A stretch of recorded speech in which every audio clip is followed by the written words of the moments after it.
Hi! Hello! Kumusta naman kayo, guys? It's been a while. Nakasama natin si Queen Yasmin. Ilang years ba? Wala nang huli tayo nagkita. Way back 2000, Parang 4 years? 2017? Hindi, 2019. 70. Oo, mga ganon. 2019. Nung andun pa kami sa Strata, sa unang studio namin. So, ngayon mas maluwag na yung studio Opo, namin. long time no see, parang Kaya- kailan lang. Pero, constant yung aming communication, di ba? Opo. Lagi kami nagko-communicate, chat-chat, ganyan. So, finally, biglaan, natuloy na din tong True, exactly. pagdalaw. So, kumusta ka naman ngayon? I'm good naman po kahit papaano po na masaya naman. Masayang masaya. Ay! Ayan. So, kikilalanin pa natin ulit si Queen Yasmin. So, sa mga hindi nakakaalam, nag-start kasi yung career mo dun sa Hayaan Mo Sila, di ba? Opo. Doon ka talaga nagsimulang mag-trending. Opo, nung Bata ka pa unang nun. pag-post ko po yung hayaan mo sila po, tapos pinulatan ko po ng lalaki manloloko po. Oo, yung lyrics, Opo. di ba? After nun, nagtuloy-tuloy na kasi marami ka ng ibang mga ginagawa, kumakanta-kanta ka na. Opo, nakakapag-perform na po kahit papaano po sa mga iba't iba po mga entablado, iba't ibang lugar po. So, hilig mo talagang kumanta, bata ka pa lang. Opo, ng mga around Ilang taon? 6 years old ata. So noon pa lang. Mabibo na po ako nun. Mahilig ka na rin umakting-acting noon nung time na yun. Hindi po kumakanta, sumasayaw lang po ako nun. Tapos nung nag-start po ako mag-acting sa GMA nung around 2023 to 2020. So, ang dami mong talent. Hindi ba? Sakto lang. Pero syempre, hindi naging madali din yung journey mo kasi nung umpisa, di ba parang hirap na hirap nga i-continue yung ginagawa mo sa social media kasi parang iniisip mo yung mararamdaman ng family mo. Apo. Tama. Kumusta ngayon? Okay na? Medyo okay lang naman po kahit pa paano po. Siguro baka pinoprotektahan ka lang nila before? Ano ba yung mga sinasabi nila bakit ayaw nila mag-social media ka? Di po, nung una po nilang sabi, wala daw patutungan po itong ginagawa ko, itigil ko na daw yung pag sa social media po. So, nasaktan ka nun, no? Sinabihan ka nun? No po, nasaktan po ako nun kasi dito po ako masaya, dito ko po na ilalabas kung sino po ako, dito ko po na ilalabas yung mga gusto ko pong ipakita sa social media, yung pagkakanta, pagkasasayaw po. Kasi po may kanya-kanya po tayong talento po na gusto pong ipakita na hindi maipakita on public, parang gusto lang nilang i-create ng video more po, parang gano'n. So, hindi naging hadlang yung pagbabawal nila sa'yo kasi tinuloy mo pa rin. Pero tinuloy ko pa rin So, po. naging matigas yung ulo mo. Tinuloy mo and look at you now naman. Kumbaga, nagbunga Opo, naman. may pagtutunguhan naman po, nakakapundar naman po kahit pa paano, nakakatulong naman po. Ano yung mga struggle na pinagdaanan mo before?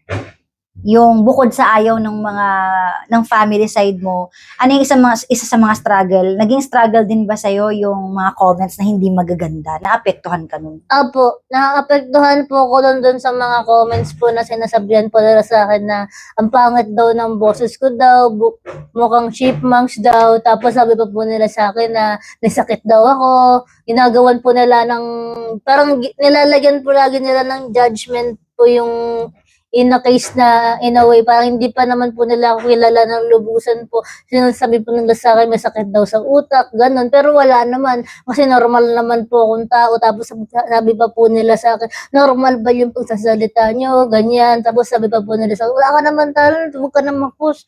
Ayun po, ano yung pinakamasakit na iniyakan mo? May iniyakan ka na bang comment? Opo. Ano yung pinakamasakit? Sabi pa po nila sa akin, mamatay na daw po ako, ganyan. Ganun? Opo. So, paano mo hinandle yun? Hindi ka nawala ng gana kasi parang masakit yun, di ba? Tinuloy mo pa rin. Tinuloy ko pa rin po. Hindi ko na lang po dinedma po. As long as wala ka naman pong tinatapakan tao, as long as nagpapasaya ka naman po ng maraming tao, as long as gusto mo po yung ginagawa niyo po, at wala ka pong naaabriyado ng mga tao po. So, hindi naging hadlang yung mga comments nila? Para Dinedma ko tumigil lang ka? po. Hinahide ko lang po sila. Para hindi mo sila binablock? Oo. Binablock mo din sila, yung mga pangit na. Tandaan nyo, kaya pa nag-comment kayo hindi maganda, ibablock kayo.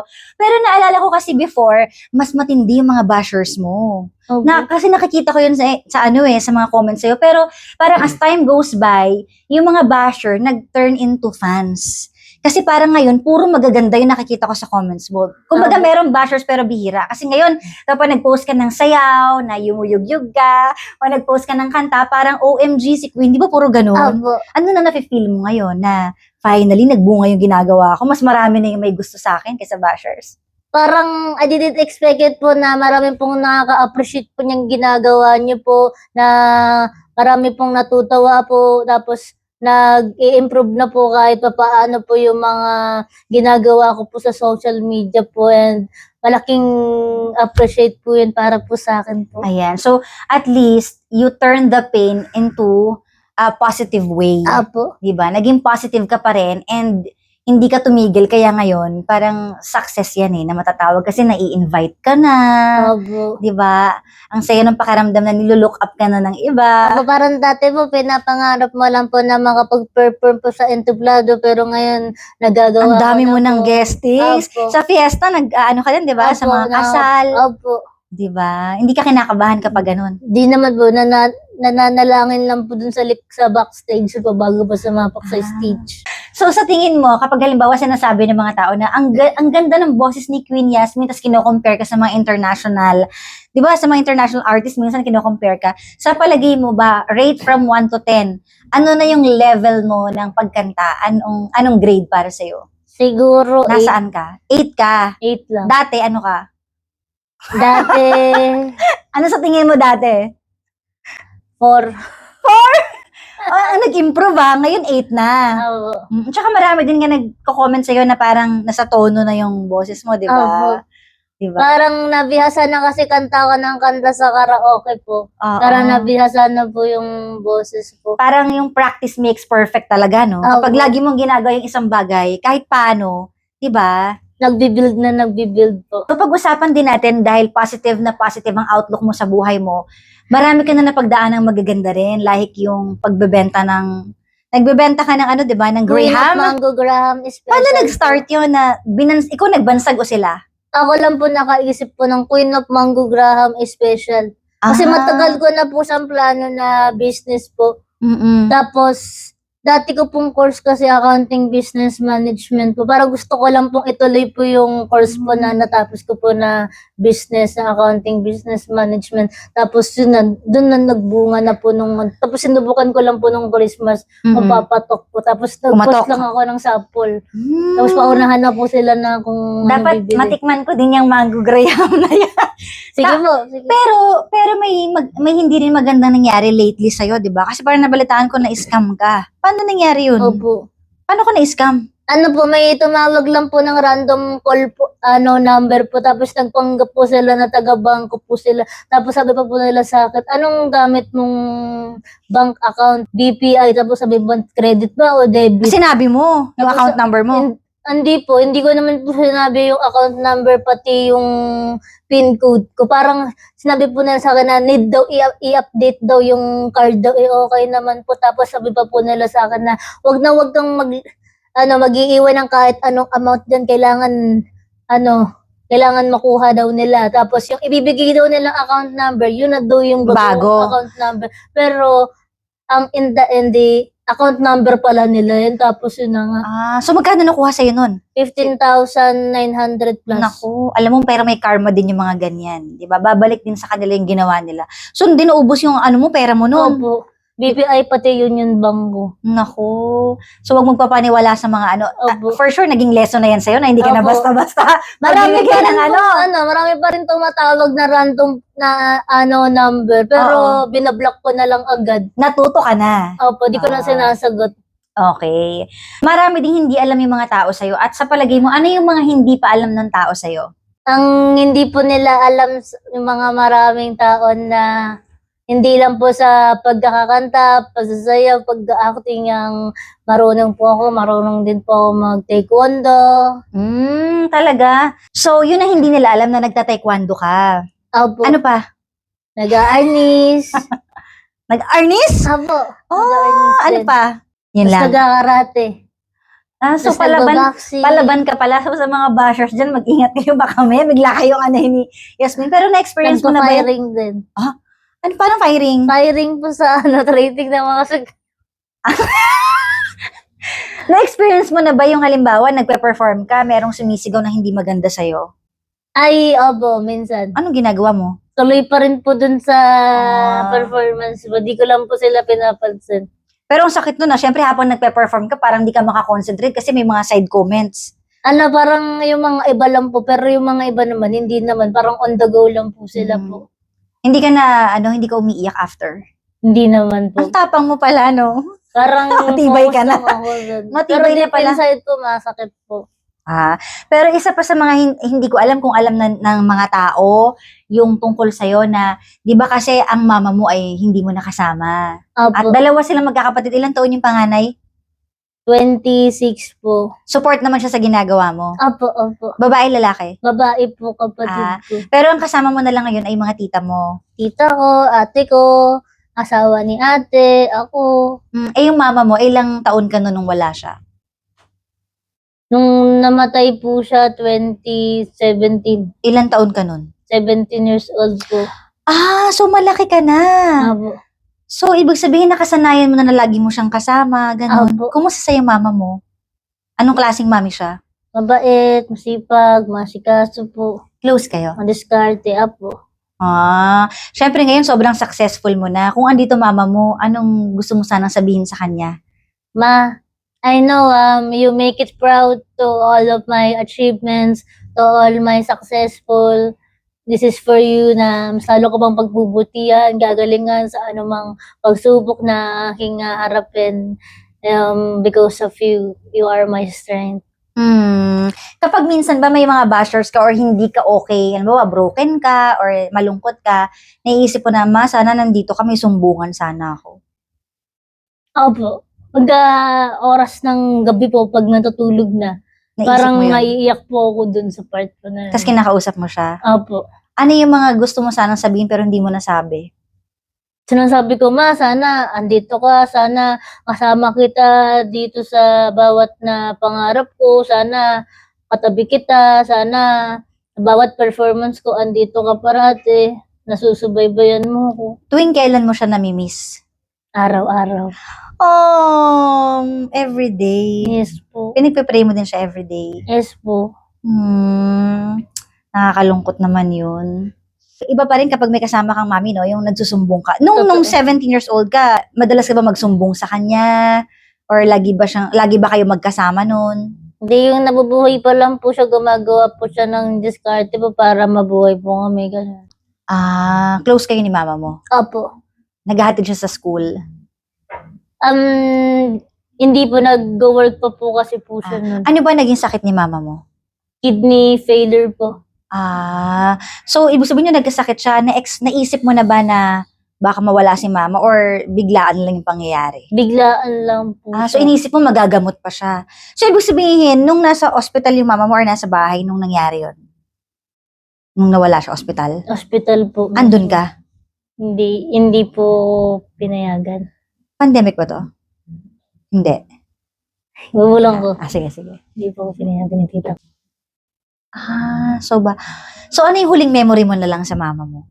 Ang huling memories ko sa mama ko na masaya kami together na habang kumakain, habang nag-uusap kami, habang nasa labas kami sa mall, and nag-holding hands kami together, hindi mawawala yung panahon na yun. Sana kung may babalik ko lang yung mga panahon po. Ano pang wish mo sana kung maibabalik mo pa yung panahon na pwede nyo pang gawin together?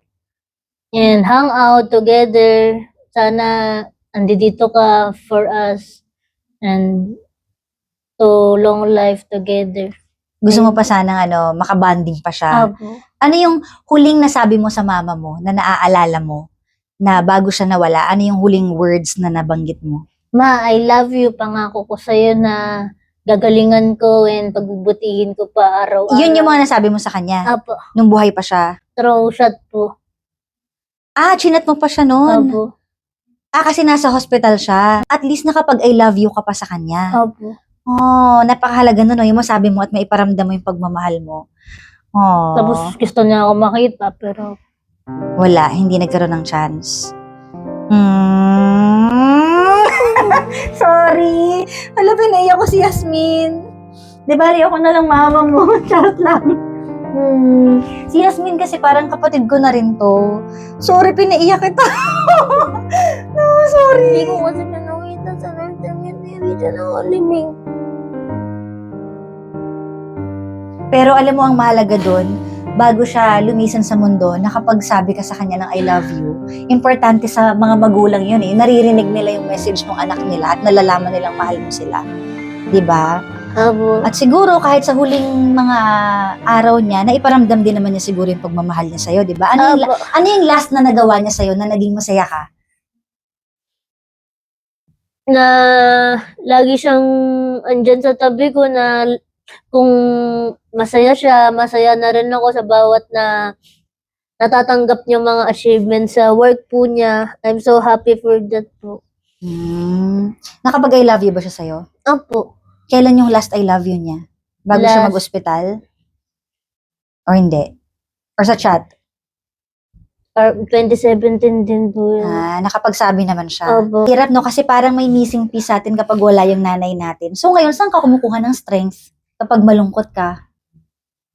Nagdadasal lang po. Tama yun. Ipagdasal mo kasi minsan kapag ang bigat-bigat na, 'di ba, hindi natin alam kung sino yung pupuntahan natin or lalapitan natin. Pero pag nagpe-pray tayo, lumalakas tayo. Nafe-feel mo din ba yun na lumalakas ka? Opo. Ipagpe-pray din kita. 'Di ba? Sorry, pinaiyak kita. But anyways, ayan. Punta naman tayo sa dahil pinaiyak ko po si Yasmin. Di bale, pag nami-miss mo siya, mag-pray ka lang, tama yung ginagawa mo. Tsaka Opo. kinakausap mo rin ba mama mo? Opo.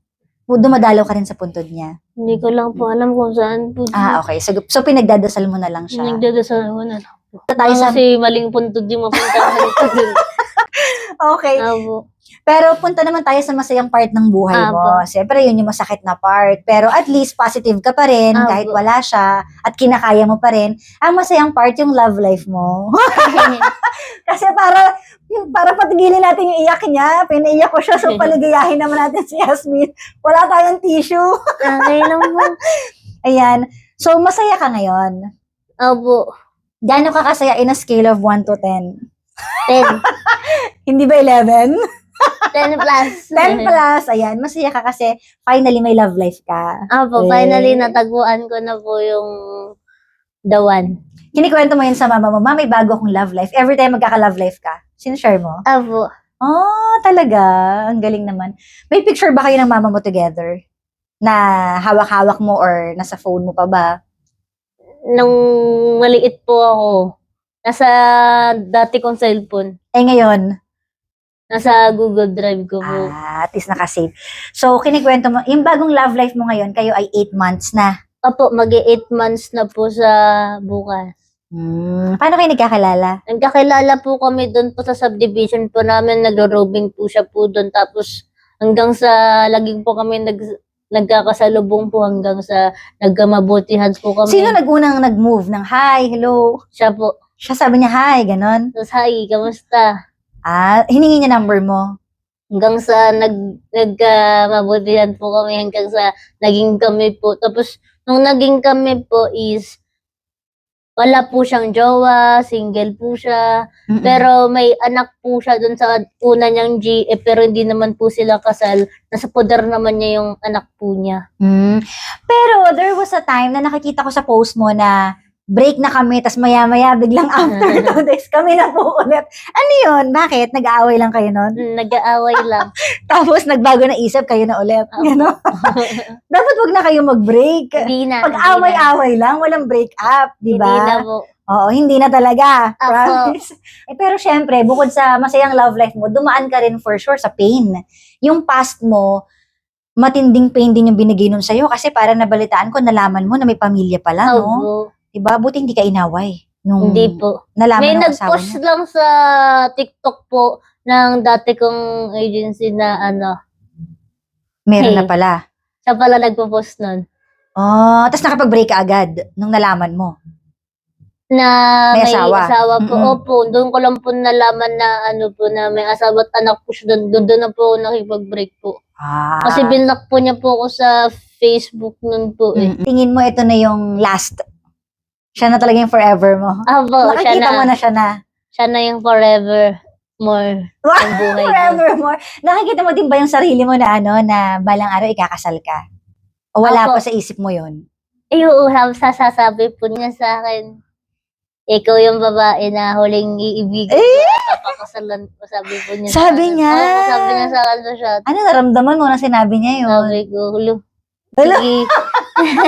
Pero syempre, bata ka pa naman. Enjoyin mo muna yung career mo, Opo. yung ginagawa mo. Syempre, iba na yung kapag nag-asawa na tayo, di ba? Parang, ibang level na yun. Opo. Ano ang sa tingin mong pinaniniwalaan mo pagdating sa pag-ibig? Yung motto mo?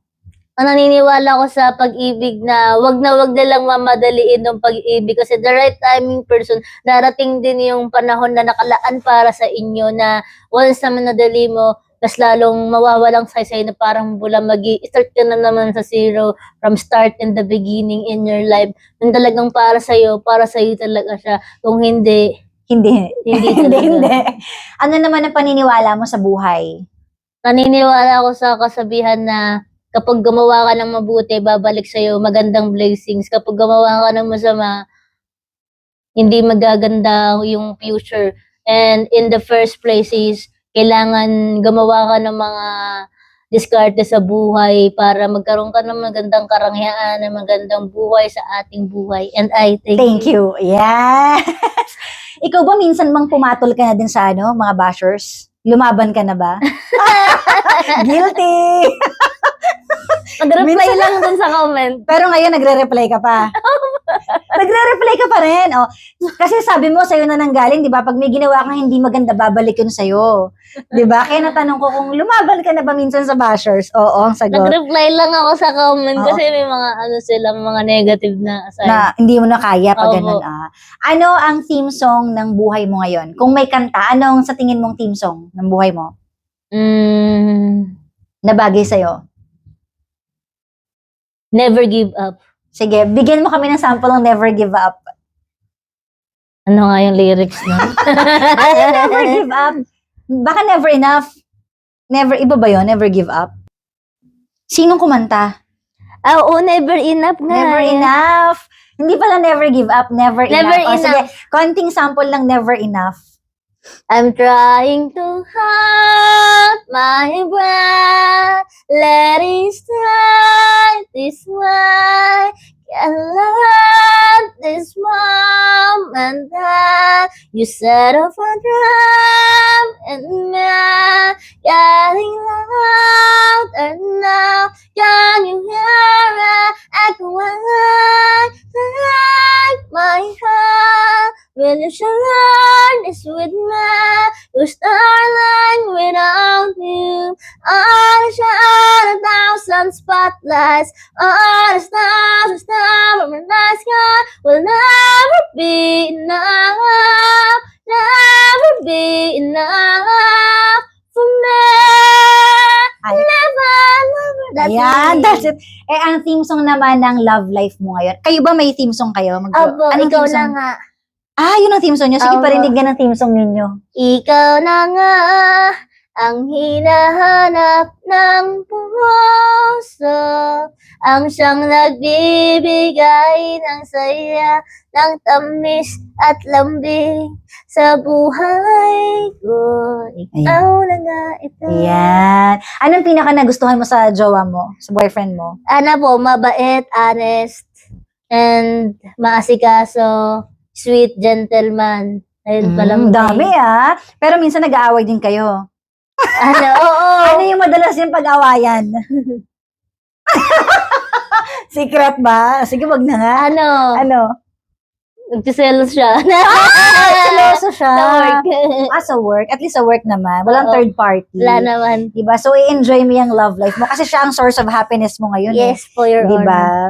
O, ayan. Naku, maraming salamat, Yasmin. Thank you. Oo. Hindi na natin siya papasayawin kasi syempre nakaupo tayo, diba? Pero, kung meron kang message sa boyfriend mo through a spoken poetry, ano yun? Elmer Villacora, a.k.a. Troy Toyor, a.k.a. Troy Toyor. Buong tanging, ikaw lang ang lalaking mamahalin ko, iibigin ko magpakailanman. Hindi na ako maghahanap pa ng iba. Ikaw lang ang irog ko, ikaw lang irog ko. Ala na pos. Hindi. Kala ko na po Ikaw Ikaw lang lang ang- irog ko at mamahalin ko habang buhay hanggang sa malawakan. Oh, Hanggang sa matamis na oo, hanggang sa altar. And I thank you. Oh, hanggang sa altar. Nako. Kala ko kanina lagpos Oo. So, ibig sabihin talagang ready ka na siya ang makakasama mo sa future, di ba? Opo. Ayan, good luck sa iyong love Thank life you. and good luck din sa iyong career. Alam mo, More blessings to come. ang sikreto talaga ni Yasmin is maging positive tayo, 'di ba? Sa lahat ng Yes. bagay, kahit marami ng pinupukol sa atin, hindi magandang sinasabi, maging positive tayo and never stop. Kasi kung tumigil si Yasmin nung time na 'yon, wala ka ngayon. 'Di ba? Kung nag-stop ka nun pero tuloy-tuloy ka hanggang ngayon. Apo, tuloy-tuloy So never lang. stop, 'di ba? Tuloy-tuloy mo yung Never pangarap stop. mo. Your dreams. Ano masasabi mo sa iba? Wag na wag po kayo sasuko kahit anumang mangyari, kahit anumang pagsubok ng iyong nangyayari sa buhay ninyo, kahit ma-down kayo, wag niyong iisipin yun, kahit madapaman kayo, bangon lang kayo ng bangon hanggang sa ma-build up or makamit niyo yung tagumpay ninyo, and wag na wag kayong nakakalimot kung saan kayo nang simula at nanggaling, break it down niyo. Yeah, break it down yun. Ayan, maraming salamat. Thank you. Yasmin. Thank Yan, you. nakita natin ang other side of Yasmin, ang Thank soft you. side ni Yasmin. O, kaya, kayo, di ba minsan kasi mahirap mag-judge ng kapwa, hindi mo alam yung totoong pinagdadaanan nila. Like, kay Yasmin, nabanggit niya kanina na araw-araw mo namimiss ang mama mo at naiisip mo. Apo. Di ba mahirap yun yung mag-isa kang lumalaban pero ginagawa mo pa rin. Kaya, sa mga mag-judge ng ibang tao, bago kayo magsalita, isipin nyo muna, kilala ko bang taong tong dinajudge ko? Di ba? Make sure you know the definition. Yeah! Ayan. So maraming Thank you. salamat, Yasmin, sa ating bonding together. Hey, thank you. Thank you. I-follow niyo si Yasmin. Follow nyo si Ate DJ Kara and Yes. watch everyday Energy FM. Wow! Bye!